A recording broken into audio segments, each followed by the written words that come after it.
धर्मप्रेमी बंधुओं, सादर जय जिनेंद्र। केंद्रीय जेल सागर में छठी वार्षिक सिद्ध चक्र महामंडल विधान का आयोजन हो रहा है।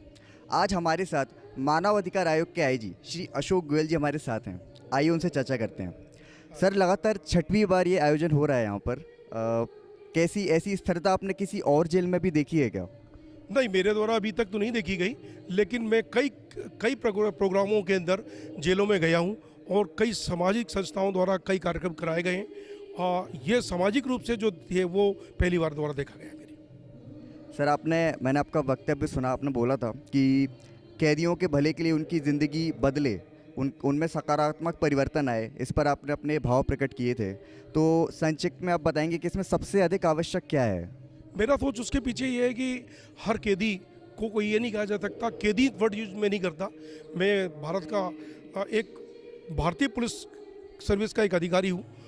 कोई कैदी वर्ड यूज नहीं कर सकता। मैं हमारी एक जनता है, हमारी एक नागरिक है जो कि एक सम्मानजनक नागरिक है। सरकमटेंस ऐसे हुए कि उसको अपराध करना पड़ा या वो अपराध में फंसा, इसको कोई कह नहीं सकता।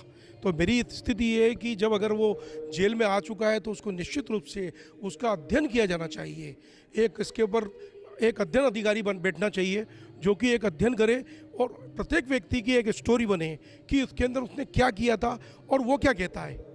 अगर उसको लगता है कि ये चीज़, उसको अध्ययन अधिकारी को लगता है कि ये चीज़ सही है, तो वो न्यायालय में प्रस्तुत करे या अपील करे, हाईकोर्ट में अपील कराए या ऊपर अपील कराए और निश्चित रूप से उसको न्याय मिले।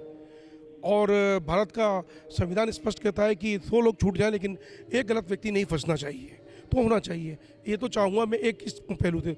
दूसरा पहलू से जो अंदर बैठे लोग हैं उनके अंदर उनकी अध्ययन अधिकारी को ये समीक्षा करना चाहिए कि वो किस टाइप का काम कर सकता है। जैसे एग्जाम्पल तौर से कोई व्यक्ति है जो कि प्लम्बर का बहुत अच्छा काम कर सकता है, या वो आपका बढ़ई का अच्छा काम कर सकता है, या फिर वो आपका पेंटिंग अच्छा कर सकता है। तो निश्चित रूप से उसकी जो स्किल है, जो कुशलता है, उसको देखना और उसके बाद में उसको ट्रेनिंग देके उसको जब वो छूटता है तो उसको वही बिजनेस करवाया जाए।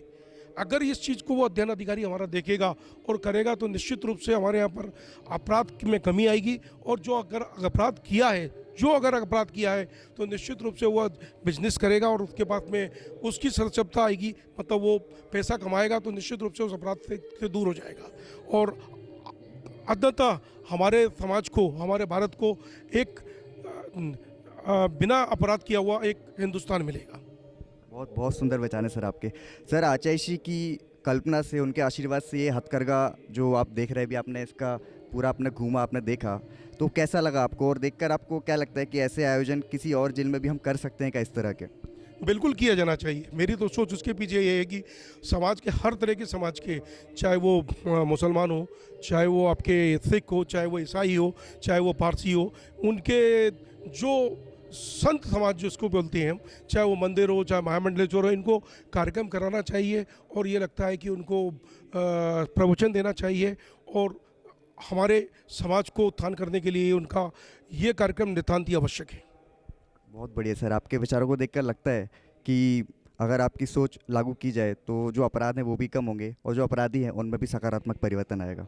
मैं अंत में ये कहना चाहूँगा कि अगर किसी को ऐसा लगता है कि मेरे से संपर्क करना है तो निश्चित रूप से मैं फेसबुक पर जुड़ा हूँ, अशोक गोयल के नाम से मेरा है, पुलिस महानिरीक्षक के रूप से बना हुआ है। और नहीं तो किसी भी कंट्रोल रूम से आप मेरा नंबर ले सकते हैं और अपनी व्यथा या जो भी आपकी आपकी शिकायत हो उसको आप बता सकते हैं। मैं अपने आयोग के प्लेटफॉर्म से आपका न्याय दिलाने की कोशिश करूंगा। और न्याय दिलाने के बाद में, आयोग के बाद में, मैं अशोक गोयल हूं और एक भारतीय पुलिस अधिकारी हूं। तो निश्चित रूप से आप अगर मुझे रिंग करेंगे और अपनी समस्या कर देंगे तो निश्चित रूप से, अब भारत में किसी भी जगह अगर कोई समस्या या शिकायत है तो मैं उसका निदान कराऊंगा। और मेरे द्वारा कई बार किया गया है। कई प्रकरण मेरे पास ऐसे आए कि पंजाब का कोई फरियादी आके मेरे टेलीफोन पे जुड़ गया, कोई मेरा गुजरात का आके जुड़ गया, तो मैंने उसकी समस्या सुनी, उसके संबंधित आईजी और एसपी कलेक्टर को बताई और उसका निदान कराया। जय हिंद, जय Bharat. Thank you so much sir. सारथी सेवा समूह के आपने समय दिया, बहुत बहुत धन्यवाद सर। तो देखिए, अधिकारी तो बहुत आते हैं, लेकिन एक ऐसे अधिकारी जिन्होंने बोला कि अगर आपको कुछ भी करना है तो तो आप उनके फेसबुक से जुड़ सकते हैं, उनका समय ले सकते हैं, वे आपके लिए जो भी सहायता दे सकते हैं अवश्य देंगे।